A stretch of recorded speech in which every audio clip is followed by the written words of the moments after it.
everyone to the Nadia Sahari Show. I have a guest that is in Austin, Texas, and she's amazing. She's beautiful and she is brilliant. I will tell you that she is a writer, a director, and actress, and a producer at times. So she is amazing, and I want to introduce you to Lisa Belcher. Welcome to the Nadia Sahari Show. Hey there. Thanks so Hi. much. How are you? Doing great. Doing great. Can't complain.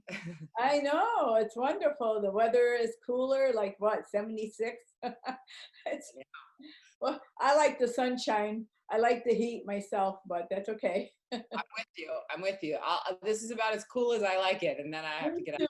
Yeah, exactly. I couldn't handle it cooler. I can't. Okay, well, great. Let's talk about you. You have done some movies, some films, and the latest that I saw on YouTube, which was Guest of Honor. Let's talk about Guest of Honor because I watched it and I got to tell you, I got very emotional. You made me cry. And I was so touched because it was brilliant the way that it was done. And I don't want to give away the scenes, but one scene actually made me think something else. And I was just shocked when it was something else than what I thought.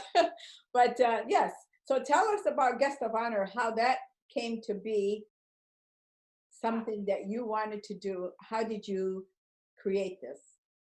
Sure. So my producing partner, Christian Altano, sent me an article about the subject, and it really gave me the feels, and I just was inspired to write the story based on the article he sent. So the story is about a couple who have their 21st anniversary, and they're supposed to have a big party, but they're just not sure if they should go forward with it, but they do, and an unusual guest arrives. And so that's about all I can tell you about the story. That's right. They have to watch it like I did. But it was kind of tricky in some ways, but it was really cool. It was good how you did it. And so when you did this Guest of Honor, so did you write the script? Well, I wrote the first draft, and then as we were deciding, okay, let's make this, the first person I thought of was Lucas Hassel, a good friend of mine and a very talented actor. And he came on to play the role of Nicholas, the husband. And when we started talking it through, then at that point, I didn't have any intentions of playing the role of Rebecca, but working with Lucas, and he agreed that this would be kind of a good deal for us to do together. So we really started, working on the characters and developing them. And then Lucas came on as a writer. So we both wrote this script. And after the script kind of came to be, we shot it here in Austin. And it was Austin has such a wonderful independent film community. So I had a great group of people that came on board to put it together. Alex Walker was my cinematographer. That's the first time we worked together, but we've worked together on several things after that and will in the future. He's a great partner. Also, Stefan Schmidt wrote the music. He's based out of LA. And we got at least one, I think, Best Score Award for this film based on his awesome talent. And he's worked on all of my films as well. So it did the festival circuit, really got some nice love. I was very honored, several awards for the writing, for the performances, just overall a few best shorts we got. I was really proud, and it still is doing the circuit a little bit and playing out there. But right now it's available online, and it got picked up by a nonprofit organization that is going to use this to sort of further their message. So it's been a wonderful experience, and probably the highlight for me is taking it to festivals and hearing from the audience. People who really connected with it. Had a lot of people come up, very emotional, who've had similar experiences in their lives and just wanted to tell me about that. And that makes it all worth it. That really means a lot to hear from people who it connected with. So yeah, it's been a great project. I'm real proud of it. Yes, and that's what you want. You want the people to take it in and relate to it and to feel something. And that's what we need to do when we see film or hear stories or whatever. You have to have some emotion, some type of emotion to feel what is being conveyed in the film. Now, let me ask you, when did you start thinking about all this, about being an actress, a script writer, you know, everything that you do? How old were you when this all came to fruition where you said, I want this? This is my dream. Well, it definitely started for me in high school. I just thought filmmaking was such an interesting thing. And I really thought about being behind the camera. It never entered my mind at that stage, at least to be in front of the camera. And I guess I started the journey. I did want to go to film school and learn, learn about filmmaking there, but my parents suggested I do business school instead, which I did, and I don't regret. So that was great. But so I kind of self-taught and learned, on the set and through experiences. So the first thing I really tackled was the screenwriting process. And Jill Chamberlain is a local Austin screenwriting teacher. She's amazing. I've taken so many of her classes, and she also has a book out called The Nutshell Technique that's available on Amazon. I'm a huge fan of her process. There's so many different screenwriting books out there, and different people have different ways they go about it. But learning from her, I feel I was the best resource for me. So I learned screenwriting, and then started finding myself on film sets, and it just kind of grew from there. So yeah, that's kind of how it started. Oh, that's cool. That's cool. Well, um, you know, I had the dream when I was 10 to be an actress, but I never ever gave it any thought as far as other things that go on with film. It was like, wow, I got older and I thought there's more than just acting, but actress was my first love, and it still is. But yes, and I done film as well, and I plan to do more film actually, and I'm going to be writing a script with someone. But I'm excited, and I think it's great that you are doing what you're doing, and you have also filmed Javelina Run, I believe, and that is something that is complete with you and finished. Yeah, so that's yeah, the latest project that's about to, well, it is kind of hitting the film festival circuit, although with COVID it's kind of had Yes. a bit of a summer. But that's yeah, that's a comedy western. It was a lot of fun, very different than Guest of Honor. Yes. Again, Christian, my producing partner, had the idea of let's shoot a western. And so Aaron Hale, who wrote the script and also plays the role of Clarence, we were collaborating on a different project. And so I just kind of threw the idea his way, and he came up with this script, Javelina Run. And it was a big production, and we did a lot of, I guess, different things that I hadn't done on other film sets before. The comedy piece, and there was some action moments, and the periodness of it with the costumes and the props and all that was a new fun experience. But we had a huge cast and crew. I think we had about 100 people on the film set at one time. So it was a big group, but it was great. Again, Austin, the film community. Yes, yes, it's great. I know. Yes, Austin is fabulous for filming, not only independents, but theater movies, and we do get those. So let me ask you, Javelina Run, is that a period piece or is it like today's cowboy, like Western? Well, it's I don't know. Technically, I never set out to make it a period piece, but it does have the late 1800s sort of Western look to it. So a lot of our costumes and set design and everything sort of falls into that period. But given that it's a comedy, and just the story, I kind of went about it, making it our own thing. And at one point, we even thought about bringing in some modern pieces into it, like throwing in a cell phone and seeing what would happen there, and just kind of making it's very silly and fun. But It would have been silly and fun. It would have. You should have done that.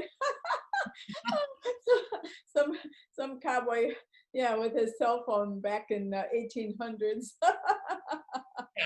yeah, I know, we thought so. So technically, no, it's not a period piece, but yeah, a lot of the pieces Yeah. do fall in late 1800s is where.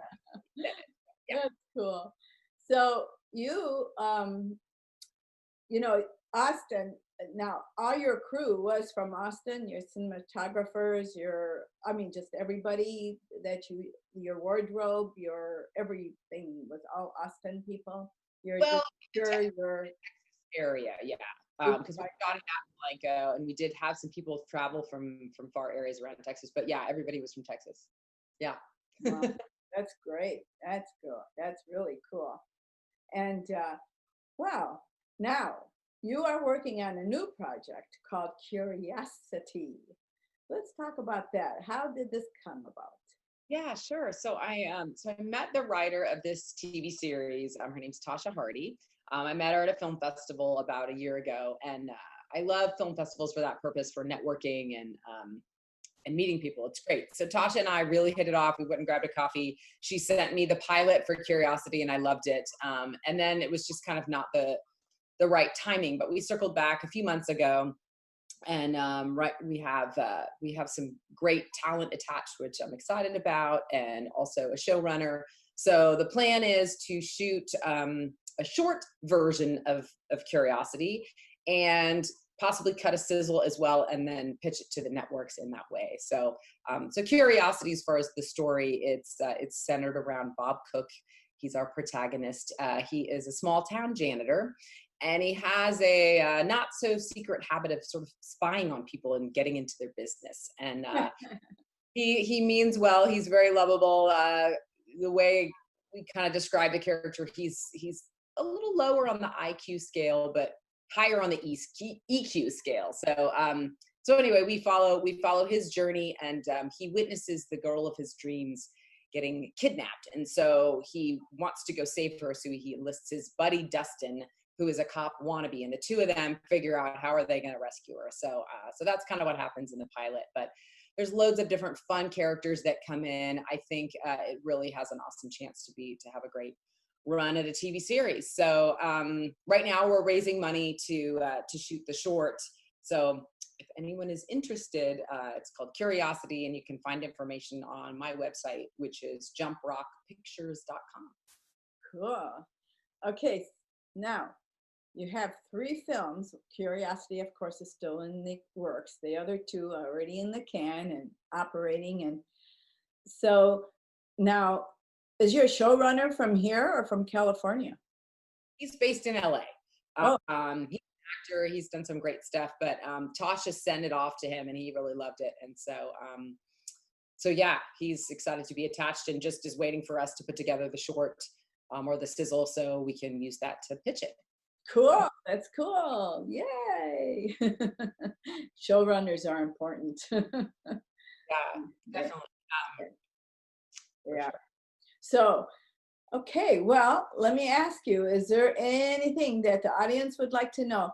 Now, before we answer that question, actually, tell the listeners what and how they could begin a career in filmmaking or acting. And what advice would you give to the listeners if they have this dream and they just don't know how to begin? What would be the greatest way to begin? Yeah, well, Nadia, one of the things you always talk about is following our dreams and really kind of not giving up and making that happen. I mean, every industry has its bumps in the way, but filmmaking is a hard one. So never give up. That's always a good piece of advice. But I think I have a lot of filmmakers asking me, how do you do it? Just exactly like you just asked. I think my best tool has been networking. And what I mean by that is, like I said a minute ago, how I met Lucas at a film festival. I met Tasha at a film festival. Getting out there to film festivals and working and meeting other people in the filmmaking world, and taking meetings with people, just going to networking events. You just never know who you're going to meet. And so I think relationships are really important, because this filmmaking gig you can't do by yourself. It's definitely a team effort. Yeah. Yes. So I think that's my number one, piece of advice. And don't get down on yourself. And, you know, the first film you make, there's going to be good stuff and there's going to be bad stuff, but I think you should focus on the good stuff that you did. So that's what I, go forward with. There are moments I watch Guest of Honor and I go, oh, I should have done this. I could have done that. But overall, I focus on what I love about it. And I think, at least for me, that motivates me to kind of keep going. So Yes.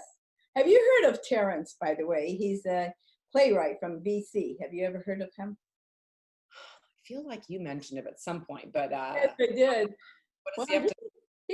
he had a quote that was amazing, Okay. and it applies to all of us. And I want to share it because it is so good. I mean, he did this in BC. Can you imagine? Wow. And so the quote is, I am human. I consider nothing human alien to me. Isn't that beautiful? That is. That is good. That's basically, we can do anything. That's right. If you can do it, I can do it. If I can do it, they can do it. Yeah. Everybody can do whatever they want to do if they're human. If you're human, there's nothing impossible. Nothing. Nothing. I think that's a real positive way to go about thinking of things, because it's I don't know, sometimes we get down on ourselves, and especially when if we compare ourselves to others, we Yeah. think, oh, they're doing better than I am at this or whatever. And so but yeah, the fact that someone else can do it is a positive thing for you. That means you can do it. And yeah, try to I try, or I should say more, with each film, I want to get better. That's the goal. And, not everybody's going to love it. Filmmaking is very subjective. There are people that, flipped over Guest of Honor and thought it was the best thing ever. And then there's other people that, didn't accept it to their festivals and didn't like it. So you choose kind of what you're going to focus on. So. Yeah, you can't please everybody, right? And you shouldn't even try. You do it the best you can. You have fun doing it, and you just let it go. And that's how this all works. Yeah. And the fact is that you did it. And that's the important fact, that you're doing it and you did it. Yep. So how can the listeners reach out or see the films that you've already filmed and that are ready to view, and also to get involved with Curiosity? Yeah, definitely. So on my YouTube channel, which is just Lisa Belcher, we have lots of behind the scenes stuff from all the films, if anyone's interested to see how things were made. I filmed The Gift that was shot in Hong Kong. That is still available on demand at thegiftthemovie.com. And there's a trailer and a couple other things on my YouTube channel. But Jump Rock Pictures, that's my production company. So that's probably the best way to find everything under the productions page. There's links to everything. And again, that's jumprockpictures.com. So yeah. Cool. Well, Lisa, it's been a pleasure to have you on my show. I'm so excited. I can't wait to meet you in person because you're my neighbor. I know, we're close. Yeah. So it'll be fun to get together and chat, and who knows what we can come up with someday. But it'll be fun just to meet, and that'll be just great. I love meeting people, even during this COVID. I love it. I just wear the mask. So thank you so much for joining me and for being a part of this. And this show is about dreams and helping others to achieve their dreams by your stories. Hopefully it'll help somebody out there. If it helps one person, we've done our job. Right. Yeah. Thank you so much for having me. It's been great to talk with you. And yeah, hopefully I'll come back again soon. Yes, you will.